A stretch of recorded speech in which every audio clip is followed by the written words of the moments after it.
مفتی طارق مسعود کے بیانات کے لیے طارق مسعود آفیشیل کو سبسکرائب کریں۔ طارق مسعود آفیشیل۔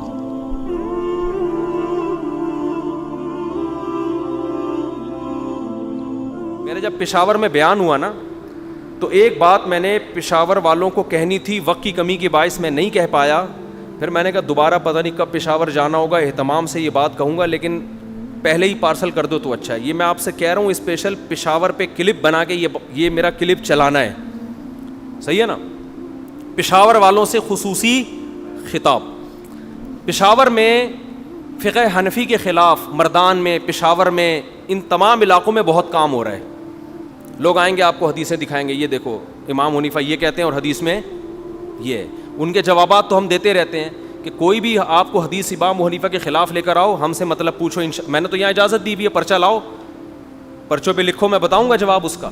اور ہمارے یہاں پہلے سے سلیکٹڈ پرچے بھی نہیں ہوتے کہ جو میں کہوں گا وہی لکھنا ہے، اس کے علاوہ کچھ پوچھا چھوڑوں گا نہیں میں تمہیں، ٹھیک ہے نا؟ ٹھیک ہے، ایسا بھی نہیں ہوتا۔ اور ہمارے یہاں یہ بھی نہیں ہے کہ مخصوص لوگوں کو کمرے کے اندر آنے کی اجازت ہو۔ مسجد کے 2 دروازے ادھر سے کھلے ہوئے ہیں، گارڈ بس یہ چیک کرے گا بم تو نہیں لے کے آ رہا، بم نہیں ہے آ جاؤ بھائی، سمجھتے ہو؟ ہاں، ایسا سوال جس سے فرقواریت پھیلتی ہے وہ میں اسکپ کر دیتا ہوں۔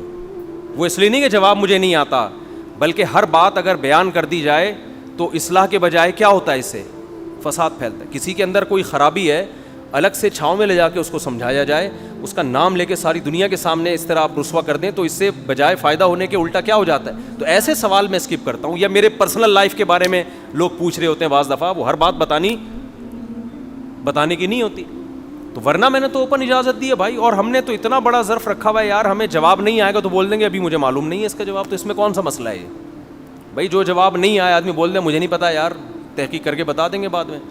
تو پشاور یہ پوری بات آنی چاہیے، یہ جو میں نے شروع سے کی ہوئی ہے۔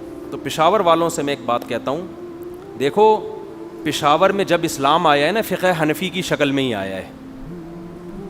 1200 سال سے پشاور میں اسلام آیا ہوا ہے، تو جو 1200 سال پہلے آیا تھا نا وہی اسلام آج تک چل رہا ہے۔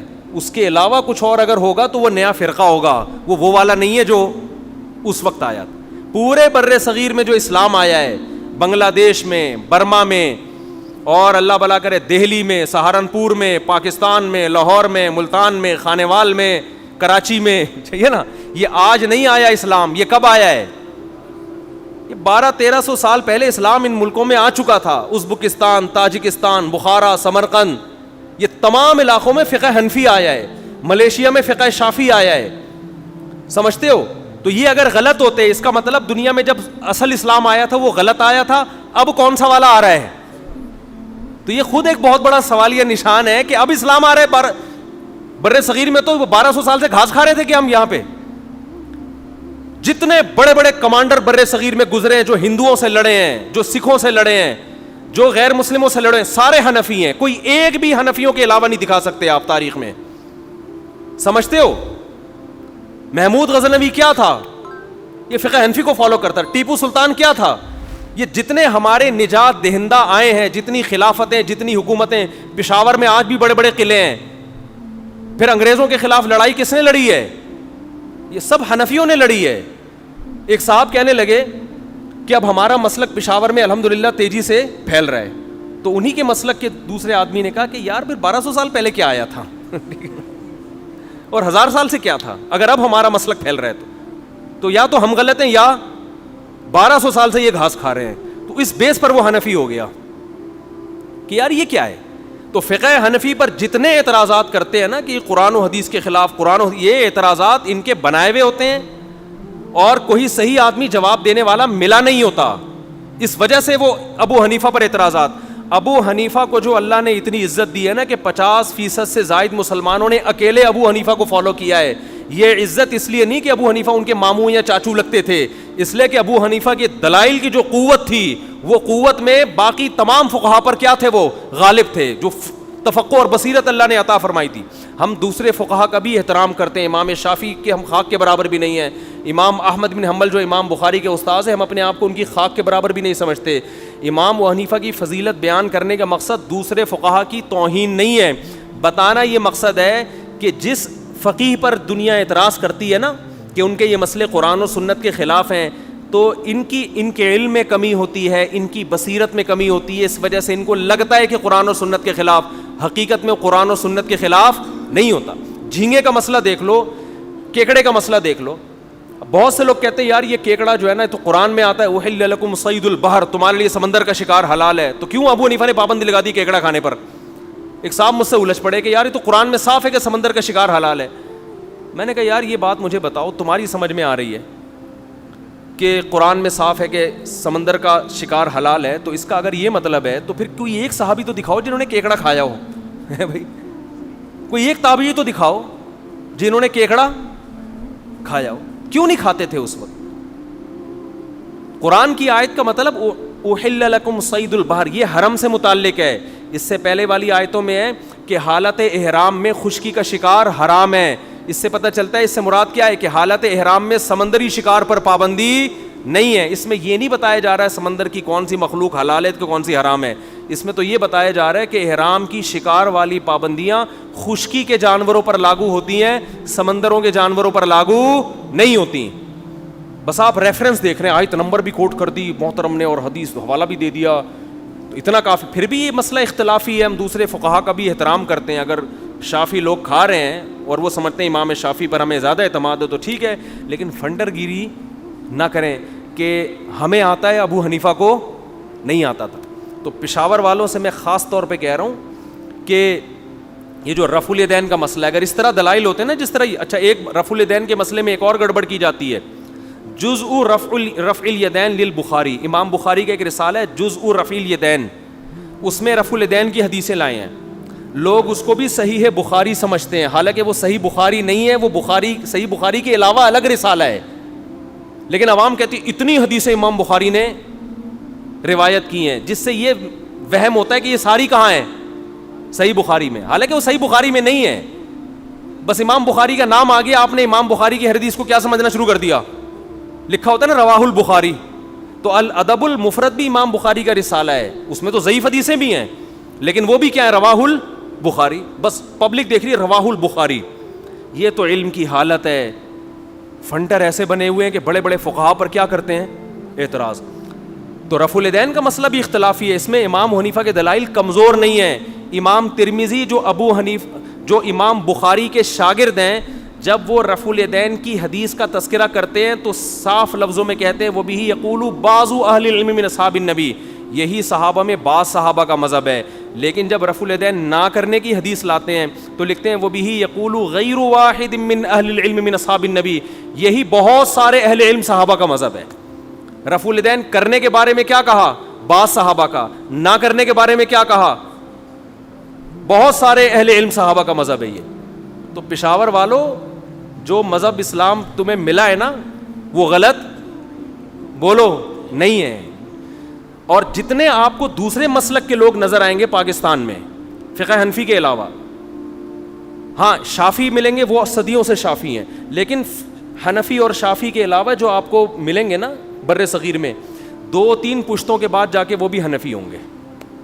ان میں کسی کے باپ یا تو حنفی ہے, کسی کا دادا یا پردادا. پردادا سے اوپر ایک اور ابا چلے جاؤ, اس سے اوپر آ کے کوئی بھی آپ کو دوسرے مسلک کا نہیں ملے گا. اس سے پتہ چلتا ہے جتنا پیچھے جائیں گے یہ سارے کیا ہوتے چلے جائیں گے, حنفی. تو یا تو وہ والا جو اسلام آیا تھا وہ غلط تھا, ٹھیک ہے نا, اگر آپ صحیح ہیں تو وہ غلط کہنے میں بہت سارے اعتراضات ہیں. اس کا مطلب وہ سارے غلط, جہاد بھی غلط ہوتا رہا, انگریز خام خواہ میں آگے لڑتا رہا ان لوگوں سے, ان کی حکومتوں, وہ اسلام سمجھ کے لڑتا رہا ان سے کہ یہ مسلمان ہیں. تو لیبل کو مت دیکھو. وہ ایک آدمی نے چینی کی بوری پہ چاول لکھ دیا, کسی نے پوچھا اندر چینی ہے باہر چاول لکھا ہوا ہے, دوسرے نے کہا کہ مکھیوں کو دھوکہ دینے کے لیے. مکھیاں لیبل دیکھ کے دھوکے میں نہیں آئیں گی, چینی کی خوشبو دیکھ کے وہ اس بوری کی طرف لپکیں گی. تو آپ دیکھو اسلام کی اوریجنل خوشبو کس میں آپ کو نظر آئے گی. قرآن و سنت کا لیبل ہر آدمی بڑے آرام سے لگا لیتا ہے, سمجھتے ہو. تو ہم اپنے باپ دادا کو فالو کرتے ہیں اس لیے نہیں, جو قرآن نے جو کہا نا باپ دادا کو فالو مت کرو, وہ باپ دادا ہیں جو گمراہ ہیں. جس کے باپ دادے محمود غزنوی جیسے ہوں, جس کے باپ دادا ٹیپو سلطان جیسے ہوں, ایسے ابا دادا کو فالو کرنے کا بولو نا حکم ہے.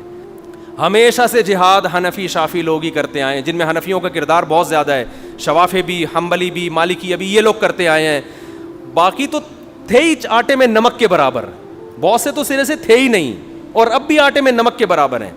ڈاکٹر ذاکر نائک کی تحقیق ہے اس وقت بھی پوری امت میں مسلمانوں میں 50% حنفی ہیں، 30% امام شافی کو فالو کرنے والے ہیں، 17% فقہ مالکی کو، کتنے ہو گئے یہ 97، 2% فقہ حنبلی کو، 1% باقی لوگ ہیں.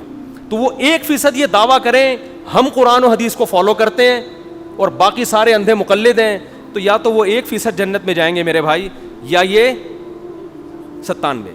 تو وہ جو حدیث میں آتا ہے نا میری امت کی 80 صفیں ہوں گی، مجھے لگتا ہے وہ نہیں ہوں گی، یعنی اگر اس تحقیق کو آپ مان لیتے ہیں. تو اتنے سارے تو کہاں جا رہے ہیں، اور یہ سارے غلط ہو گئے، یہ سب اندھے مقلد ہیں. تو یہ عجیب سی کھوپڑی میں آنے والی باتیں نہیں ہے، یہ لیبل ہے بھائی، لیبل کو مت دیکھو. چینی کا لیبل لگا ہوا ہے، سوری چینی کی بوری پہ کیا لیبل لگا ہوا ہے چاول کا لیبل لگا ہے. تو مکھی کو اتنی سینس ہے، وہ خوشبو دیکھ کے جاتی ہے. افغانستان کا جو لا ہے نا وہ فقہ حنفی ہے.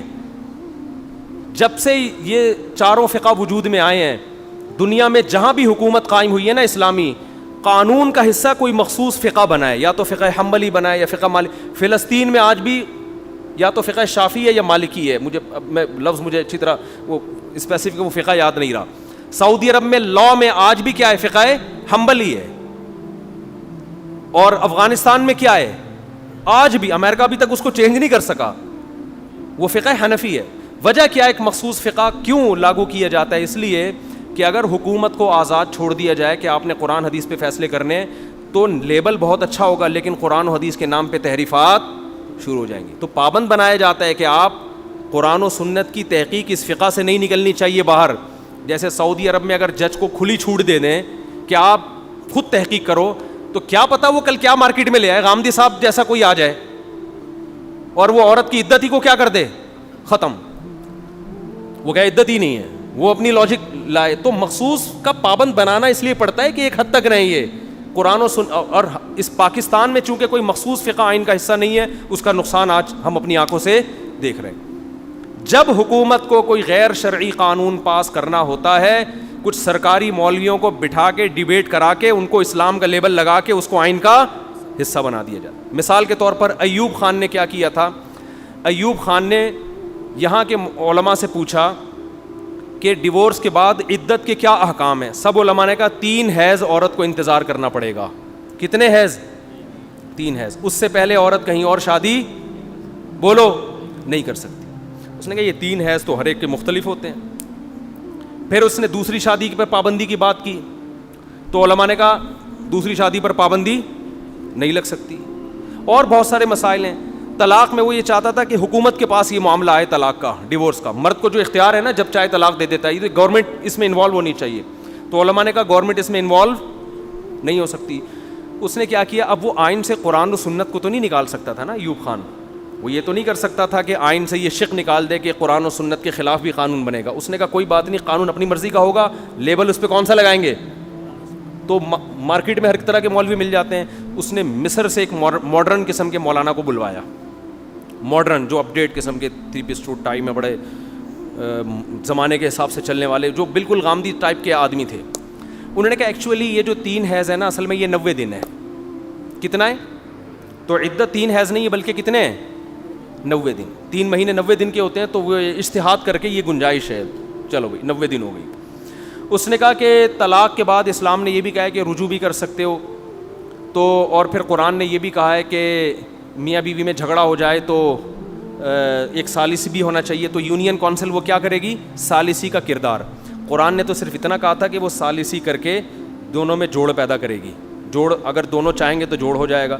انہوں نے اس یونین کونسل کو طلاق کے اختیار بھی دے دیے کہ مرد جب طلاق دے گا تو یونین کونسل سے رجسٹر ہونا ضروری ہے، چاہے جتنی مرضی دے دے.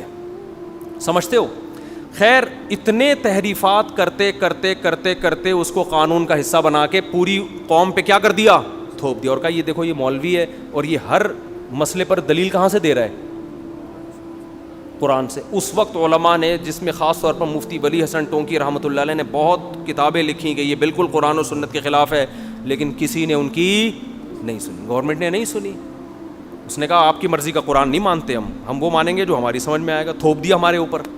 سمجھتے ہو سود کے بارے میں بھی ایسے ہی. اور یہ جو عدالتی خلا چل رہا ہے یہ کسی کے نزدیک بھی شریعت میں معتبر نہیں ہے, لیکن خلا کا لفظ بھی قرآن سے لیا, آیتوں میں تحریف بھی کی.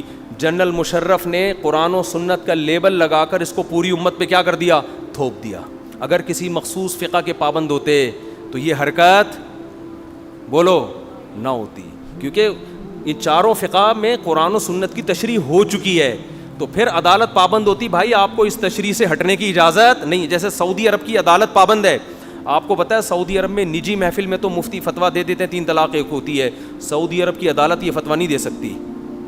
سعودی عرب کی عدالت میں کوئی جائے گا نا کیس لے کے 3 طلاقیں دی, عدالت سے جو حکم صادر ہوگا وہ کیا ہوگا 3, کیونکہ عدالت کس کی پابند ہے, فقہ حنبلی کی. تو تحریفات ہوتی چلی جا رہی ہیں. تو اس بیس پر تو میں پشاور والوں سے خاص طور پہ کہتا ہوں کہ اپنے اس مسلک کی حفاظت کرو جو تمہیں وراثت میں ملا ہے. اور یہ باپ دادا کی اندھی تقلید نہیں ہے, کیونکہ قرآن نے جن باپ دادوں کی تقلید سے منع کیا وہ گمراہ باپ دادے تھے جو خود مشرک, خود گمراہی پہ تھے.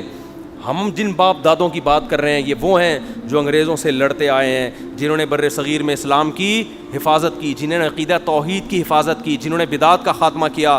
ہم ان باپ دادوں کی بات کر رہے ہو. اگر ان باپ دادوں سے آپ اگر ہٹ گئے تو یاد رکھو بے لگام اونٹ ہو, پھر آپ کی بریکیں فیل ہیں. پھر کوئی بھی قرآن و سنت کے نام پہ کہیں بھی لے جائے آپ کو تو امت کا جو اتحاد ہے وہ کیا ہو جائے گا, پارا پارا ہو جائے گا. آپس میں لڑنا شروع کر دو گے, کفر کے خلاف متحد نہیں ہو سکتے. ہاں بدعت کے معاملے میں کسی کو فالو نہیں کرنا. تو بہت سی بدعات ایسی ہیں جو فقہ حنفی میں گھسیڑی گئی ہیں, حالانکہ فقہ حنفی کا ان سے تعلق نہیں.